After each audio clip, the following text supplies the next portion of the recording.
Hi, ഞാൻ ആദിഷ്. ഇന്നത്തെ വീഡിയോയിലൂടെ നമ്മൾ ഡിസ്കസ് ചെയ്യാനായിട്ട് പോകുന്നത്, നിങ്ങൾ സ്നേഹിക്കുന്ന പുരുഷൻ നിങ്ങളെ ഒരുപാട് മിസ് ചെയ്യണമെന്ന് നിങ്ങൾ ആഗ്രഹിക്കുന്നുണ്ടോ?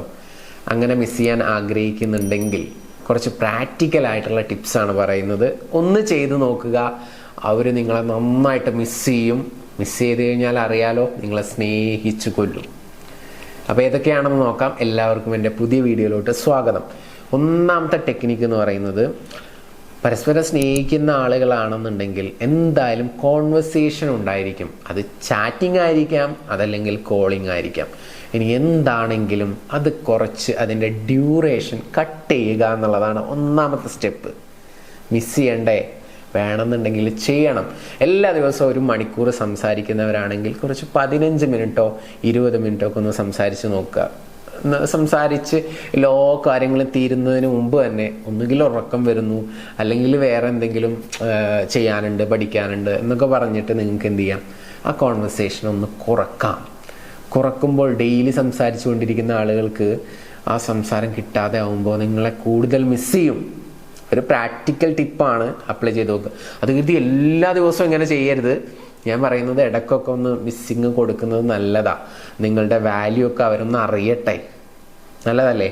അപ്പോൾ ഇതൊന്ന് ചെയ്ത് നോക്കുക. അതുപോലെ തന്നെ ചാറ്റിങ്, എല്ലാ ദിവസവും ചാറ്റ് ചെയ്യുന്ന ആളുകളാണെന്നുണ്ടെങ്കിൽ ഇടയ്ക്കൊക്കെ ഒരു അരമണിക്കൂറൊക്കെ ചാറ്റ് ചെയ്യുന്ന, അല്ലെങ്കിൽ 2 മണിക്കൂറൊക്കെ ചാറ്റ് ചെയ്യുന്ന ആളുകളാണെങ്കിൽ 5 മിനിറ്റിൽ നിർത്തുക, എന്തെങ്കിലും തിരക്ക് പറയുക. അങ്ങനെ ചാറ്റിങ്ങിലും അതിൻ്റെ ഡ്യൂറേഷൻ കട്ട് ചെയ്യുക എന്നുള്ളതാണ് ഒന്നാമത്തെ സ്റ്റെപ്പ്. എല്ലാ ദിവസവും ചെയ്യരുതെന്ന് ഞാൻ ആദ്യമേ വാർണിംഗ് ആയിട്ട് പറയുന്നുണ്ട്. റിലേഷൻഷിപ്പിൽ വലിയ ഇഷ്യൂസ് ഉണ്ടാവും. അപ്പോൾ നിങ്ങൾക്ക് ആ വ്യക്തിയെ കൂടുതൽ മിസ് ചെയ്യിപ്പിക്കണം എന്നുണ്ടെങ്കിൽ ഇടയ്ക്കിടയ്ക്കൊക്കെ ഇതിട്ടിട്ട് പരീക്ഷിക്കാവുന്നതാണ്. 2-3 ദിവസമൊക്കെ ഇങ്ങനെ ചെയ്യുമ്പോൾ നിങ്ങളോട് കുറച്ച് കൂടുതൽ സ്നേഹം കൂടാനുള്ള ചാൻസ് ഉണ്ട്. ഓക്കെ, അപ്പോൾ ഇതാണ് ഒന്നാമത്തെ കാര്യം. ഇനി രണ്ടാമത്തെ കാര്യം എന്ന് പറയുന്നത് റെഡ്യൂസ് ഇൻട്രാക്ഷൻ എന്നുള്ളതാണ്. ഇപ്പോൾ ഡെയിലി കാണുന്ന ആളുകളാണെന്നുണ്ടെങ്കിൽ, അല്ലെങ്കിൽ ഒന്നിച്ച് ജീവിക്കുന്ന ആളുകളാണെന്നുണ്ടെങ്കിൽ അവരുമായിട്ടുള്ള ഇൻട്രാക്ഷൻസും സംസാരമൊക്കെ വളരെ കൂടുതലായിരിക്കും. ഒരുപാട് നേരം ഒന്നിച്ചിരിക്കുന്നുണ്ടാവും, സംസാരിക്കുന്നുണ്ടാവും, അല്ലേ? അപ്പോൾ അതൊക്കെ ഒന്ന് കുറക്കുക. ഒന്നുകിൽ നിങ്ങൾ മറ്റെന്തെങ്കിലും കാര്യത്തിൽ ബിസി ആവുക, അല്ലെങ്കിൽ പുറത്തു പോയിട്ട് എന്തെങ്കിലും കാര്യങ്ങളൊക്കെ ചെയ്യുക.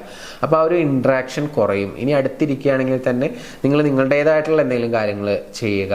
കുറച്ച് ടൈം മിണ്ടാതിരിക്കുക, സൈലൻ്റ് ആവുക. വെറുതെ ഇരിക്കുന്ന കാണുമ്പോൾ അവർക്ക് എന്തെങ്കിലും പിണക്കമുണ്ടോ എന്നൊക്കെ തോന്നിപ്പോട്ടോ. അങ്ങനെയല്ല, എന്തെങ്കിലും കാര്യത്തിൽ എൻഗേജ്ഡ് ആയിട്ടുകൊണ്ട് ആ ഒരു ഇൻട്രാക്ഷൻ കുറച്ച് കുറക്കുന്നത് നല്ലതാണ്. ഡെയിലി കാണുന്നവരാണെങ്കിൽ, അല്ലെങ്കിൽ ഒന്നിച്ച് ഒരുപാട് നേരം സ്പെൻഡ് ചെയ്യുന്ന ആളുകളാണെന്നുണ്ടെങ്കിൽ അപ്പോഴും മിസ്സിങ് കൂടാനുള്ള ചാൻസ് കൂടുതലാണ്. അടുത്ത മൂന്നാമത്തെ പ്രാക്ടിക്കൽ ടിപ്പ് എന്ന് പറയുന്നത്, ടെക്സ്റ്റ് ചെയ്താലും കോൾ ചെയ്താലും ഇമ്മീഡിയറ്റ് ആയിട്ട് അവർക്ക് റിപ്ലൈ കൊടുക്കുന്നത് നിർത്തുക എന്നുള്ളതാണ്. ഇപ്പോൾ ഒരാൾ വിളിക്കുകയാണെങ്കിൽ ഒരു ഫുൾ റിങ് അടിച്ചോട്ടെ, 2ാമത് അടിക്കുമ്പോൾ എടുക്കാലോ, അല്ലെങ്കിൽ 3ാമത് അടിക്കുമ്പോൾ എടുക്കാലോ. ഒരുപാട് സമയം കഴിഞ്ഞിട്ട് തിരിച്ച് വിളിക്കാതിരിക്കുക. അല്ലെങ്കിൽ പിന്നെ അടിക്കുന്ന സമയത്ത് അടിച്ചോട്ടെ, ഒരു 5 മിനിറ്റൊക്കെ കഴിഞ്ഞ് കുളിക്കുകയായിരുന്നു എന്നൊക്കെ പറഞ്ഞുകൊണ്ട് നമുക്ക് എന്ത് ചെയ്യാം, നുണ പറയാൻ വേണ്ടി പറയുന്നതല്ല കേട്ടോ. നിങ്ങൾക്ക് ഓപ്പോസിറ്റ് നിൽക്കുന്ന വ്യക്തിയെ മിസ് ചെയ്യിപ്പിക്കാൻ ആഗ്രഹം ഉണ്ടെങ്കിൽ ഇത്തരത്തിലുള്ള ടെക്നിക്കുകളൊക്കെ അപ്ലൈ ചെയ്താൽ മതി. എന്തെങ്കിലും കാര്യത്തിൽ ബിസി ആയിരുന്നു എന്ന് പറഞ്ഞിട്ട് ഒരു 5 മിനിറ്റ് കഴിഞ്ഞിട്ട് തിരിച്ചു വിളിക്കുക. അങ്ങനെ ഇടയ്ക്കൊക്കെ ഒന്ന് പരീക്ഷിച്ച് നോക്കുക. കാരണം അവരെന്തെങ്കിലും കാര്യം പറയാനായിരിക്കും വിളിക്കുന്നുണ്ടാവുക. അപ്പോൾ കോൾ അറ്റൻഡ് ചെയ്തിട്ടില്ലെങ്കിൽ പിന്നെ നിങ്ങളെക്കുറിച്ച് തന്നെ അവർ ചിന്തിച്ചുകൊണ്ടിരിക്കും. അപ്പോൾ അതൊരു ടെക്നിക്കാണ്, പ്രാക്ടിക്കൽ ടിപ്പാണ്. വേണമെന്നുണ്ടെങ്കിൽ ഇടയ്ക്കൊക്കെ ഒന്ന് അപ്ലൈ ചെയ്ത് നോക്കാം. അതുപോലെ തന്നെ മെസ്സേജ് അയച്ചു കഴിഞ്ഞാൽ നിങ്ങൾ സീൻ ചെയ്ത് കഴിഞ്ഞാൽ റിപ്ലൈ കൊടുക്കണം.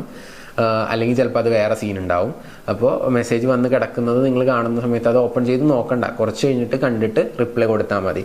അപ്പോൾ അങ്ങനെ ഉള്ള കാര്യങ്ങളൊക്കെ ശ്രദ്ധിക്കുക. പിന്നെ എന്തെങ്കിലും ഇമ്പോർട്ടൻ്റ് ആയിട്ടുള്ള കാര്യമാകുമ്പോൾ അതിന് റിപ്ലൈ കൊടുക്കാതിരിക്കരുത്. ഓക്കെ, അതും കൂടി പ്രത്യേകം ഓർമ്മപ്പെടുത്തുകയാണ്.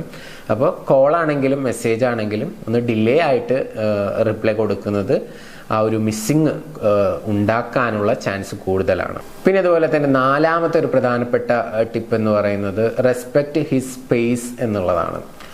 എന്ന് പറഞ്ഞു കഴിഞ്ഞാൽ, ഇപ്പോൾ ചില ആളുകൾക്ക് ഉണ്ടാവും ഒറ്റയ്ക്ക് യാത്ര ചെയ്യണമെന്ന് ആഗ്രഹം ഉണ്ടാവും, അല്ലെങ്കിൽ വേറെ എന്തെങ്കിലുമൊക്കെ കാര്യങ്ങൾ അവർ പറയുകയാണ്, ഞാൻ ഒറ്റയ്ക്ക് പൊക്കോണ്ട് എന്ന് പറയുകയാണെന്നുണ്ടെങ്കിൽ നിങ്ങൾ പറയുക ഒറ്റയ്ക്ക് പൊക്കോ എന്ന് പറയുക. കാരണം എപ്പോഴും ചിലപ്പോൾ കൂടെ പോകുന്ന ആളായിരിക്കും. അപ്പോൾ ഒറ്റയ്ക്ക് പോകുന്ന സമയത്ത് അയാളുടെ ആഗ്രഹം പറഞ്ഞതായിരിക്കാം, പക്ഷെ പോകുന്ന സമയത്ത് എന്നും കൂടെയുള്ള ഒരാളില്ലെങ്കിൽ നിങ്ങളെ കൂടുതൽ മിസ് ചെയ്യാനുള്ള ഒരു ചാൻസ് അവിടെ കൂടുതലാണ്. അപ്പോൾ ഇടയ്ക്കിടയ്ക്ക് അവർ ഇങ്ങനത്തെ എന്തെങ്കിലും കാര്യങ്ങൾ പറയുന്നുണ്ടെങ്കിൽ അവർക്ക് ആ സ്പേസിലോട്ട് വിട്ടുകൊടുക്കുമ്പോൾ നിങ്ങളെ കൂടുതൽ മിസ് ചെയ്യാനും അതുപോലെ തന്നെ നിങ്ങളോട് അറ്റാച്ച്മെൻറ്റും ഉണ്ടാവാനുമുള്ള ചാൻസ് കൂടുതലാണ്. അപ്പോൾ റെസ്പെക്ട് ഹിസ് സ്പേസ് എന്ന് പറയുന്നത് മിസ്സിങ് കൂട്ടാനുള്ള ഒരു കാര്യമാണ്. പിന്നെ അതുപോലെ തന്നെ ഇപ്പോൾ ഡെയിലി കാണുന്ന ആളുകളാണ്, ലവേഴ്സാണ് എന്നുണ്ടെങ്കിൽ എന്തെങ്കിലും ഒരു കാര്യം മീറ്റ് ചെയ്യുന്ന സമയത്ത് നിങ്ങളവിടെ ഫോർഗെറ്റ് ചെയ്യുക, മറന്നിട്ട് പോരുക. അപ്പോൾ അത് നിങ്ങളുടെ എന്തെങ്കിലും വസ്തുക്കൾ അവരുടെ കയ്യിൽ പെടുന്ന സമയത്ത്, അത് കാണുന്ന സമയത്ത് അയ്യോ അവളുടെ ഫോൺ എൻ്റെ കയ്യിലാണല്ലോ, അയ്യോ അവളുടെ റിങ് എൻ്റെ കയ്യിലാണല്ലോ എന്നുള്ളത് എപ്പോഴും ഇങ്ങനെ ചിന്തിച്ചുകൊണ്ടിരിക്കും, ഓർത്തുകൊണ്ടിരിക്കും. ഒരു വ്യക്തിയെ ഓർത്തുകൊണ്ടിരിക്കാനുള്ള ഏറ്റവും വലിയ ടെക്നിക്ക് എന്ന് പറയുന്നത് എന്തെങ്കിലും ഒരു വസ്തു അവരുടെ കൈവശം ഇട്ട് കൊടുത്തിട്ട് പോരുക എന്നുള്ളതാണ്. അത് അദ്ദേഹം ശ്രദ്ധിക്കാതെ നഷ്ടപ്പെട്ടു പോവാതിരിക്കാൻ വേണ്ടിയിട്ട് ശ്രദ്ധിക്കണം കേട്ടോ. അപ്പോൾ ഫോർഗെറ്റ് സംതിങ് ദർ എന്നുള്ളത് തന്നെയാണ് ഒരു പ്രധാനപ്പെട്ട പ്രാക്ടിക്കൽ ടിപ്പായിട്ട് പറയുന്നത്. പിന്നെ അതുപോലെ തന്നെ spend time with your friends എന്നുള്ളത് വളരെ ഇമ്പോർട്ടൻ്റ് ആയിട്ടുള്ള ഘടകമാണ്. ചില ആളുകൾ കമ്മിറ്റഡ് ആയി കഴിഞ്ഞാൽ, അഥവാ ഒരു റിലേഷൻഷിപ്പിലായി കഴിഞ്ഞാൽ, അല്ലെങ്കിൽ കല്യാണം കഴിഞ്ഞു കഴിഞ്ഞാൽ പഴയ സുഹൃത്തുക്കളെ ഒന്നും കാണത്തില്ല, മീറ്റ് ചെയ്യത്തില്ല, അവരുമായിട്ട് ടൈം സ്പെൻഡ് ചെയ്യത്തില്ല. അങ്ങനെയൊന്നും ചെയ്യേണ്ട ആവശ്യമില്ല. ഗേൾ ഫ്രണ്ട്സ് ആയിക്കോട്ടെ, ബോയ് ഫ്രണ്ട്സ് ആയിക്കോട്ടെ, ഓപ്പോസിറ്റ് സെക്സിലുള്ള സുഹൃത്തുക്കളായിക്കോട്ടെ, നിങ്ങൾക്ക് സുഹൃത്തുക്കളായിട്ട് വിവാഹത്തിന് മുമ്പോ അല്ലെങ്കിൽ എപ്പോൾ പരിചയപ്പെട്ട ആളുകളാണെങ്കിലും ഉണ്ടെങ്കിൽ അവരുമായിട്ടുള്ള ഇൻട്രാക്ഷനും അവരുമായിട്ടുള്ള മീറ്റിങ്സും കാര്യങ്ങളൊക്കെ തുടർന്നും ചെയ്തുകൊണ്ടിരിക്കുക എന്നുള്ളത് തന്നെയാണ്. അത് റോങ് ആയിട്ടുള്ള രീതിയിലല്ല ഞാൻ പറയുന്നത്, ഒരു സുഹൃത്ത് ബന്ധം എന്നുള്ള രീതിയിൽ തന്നെ അത് നിർത്തേണ്ട ഒരു ആവശ്യമില്ല. ഒരാൾ വിവാഹം കഴിച്ചു, കമ്മിറ്റ് ചെയ്തു എന്നുള്ളത് കൊണ്ട്. അപ്പോൾ അങ്ങനെ ചെയ്യുന്നതും ഓപ്പോസിറ്റ് നിൽക്കുന്ന ആൾക്ക് ചേസിങ് കൂടാനല്ല, മിസ്സിങ് കൂടാനുള്ള ഒരു ചാൻസ് ഉണ്ടാക്കും. ഇപ്പോൾ സ്വാഭാവികമായിട്ടും നിങ്ങൾ സുഹൃത്തിനെ കാണാൻ പോയിരിക്കുകയാണെന്ന് വിചാരിക്കുക. അപ്പോൾ ഭർത്താവ് ചിന്തിക്കുക അവൾ അവിടെ ആയിരിക്കും അല്ലേ, ഓക്കെ. അപ്പോൾ അവൻ അതിനെ പറ്റിയിട്ട് ചിന്തിച്ചുകൊണ്ടിരിക്കും എന്നുള്ളതാണ് അല്ലേ. അപ്പോഴും മിസ്സിങ് കൂട്ടാനുള്ള ഒരു ഓപ്പർച്യൂണിറ്റിയാണത്. അപ്പോൾ അങ്ങനെയുള്ള കാര്യങ്ങളും നിങ്ങൾക്ക് അപ്ലൈ ചെയ്ത് നോക്കാവുന്നതാണ്. ഇനി ഒരുപാട് ഫണ്ണായിട്ടുള്ള കാര്യങ്ങളുണ്ട്, ഫണ്ണായിട്ടുള്ള ആക്ടിവിറ്റീസ്. അത് ചെയ്യുന്നതിലൂടെയും ഒരു വ്യക്തിയെ നമുക്ക് മിസ് ചെയ്യാനായിട്ട് പറ്റും. തുടർന്ന് വരുന്ന വീഡിയോസിൽ ഞാനത് ചെയ്യാൻ വേണ്ടി ഉദ്ദേശിക്കുന്നുണ്ട്. അപ്പോൾ വീഡിയോ ഇഷ്ടപ്പെട്ടാൽ ലൈക്ക് ചെയ്യുക, ഐ ലവ് ഇറ്റ് എന്നുള്ളത് കമൻറ്റ് ചെയ്യുക. തുടർന്ന് വരുന്ന വീഡിയോസ് കാണുക, ചാനൽ സബ്സ്ക്രൈബ് ചെയ്യുക, നിങ്ങളുടെ സുഹൃത്തുക്കൾക്കൊക്കെ ലിങ്ക് അയച്ചു കൊടുക്കുക. നിങ്ങളുടെ റിലേഷൻഷിപ്പിൽ എന്തെങ്കിലും ഇഷ്യൂസോ പ്രയാസങ്ങളോ ഒക്കെ നിങ്ങൾ ഫേസ് ചെയ്യുന്നുണ്ടെങ്കിൽ, എൻ്റെ പേഴ്സണൽ കോച്ചിങ് ആവശ്യമുണ്ടെന്നുണ്ടെങ്കിൽ നിങ്ങൾക്ക് മുകളിൽ കാണുന്ന നമ്പറിലോട്ട് വിളിക്കാവുന്നതാണ്. പുതിയ വീഡിയോസുമായിട്ട് വീണ്ടും കാണാം. Thank you. നമസ്തേ.